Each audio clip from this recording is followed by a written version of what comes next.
Сегодня выходные, суббота. Катаю на своем Ларвене. Тут в гараже доработал систему вентиляции и охлаждения.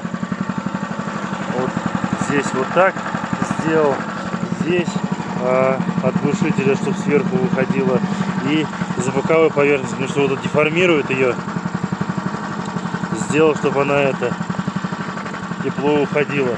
Катаю по реке, а тут немного по райончику у себя в районе Водной, Абагура. Здесь катаю. Немножко покажу, как это в движении все.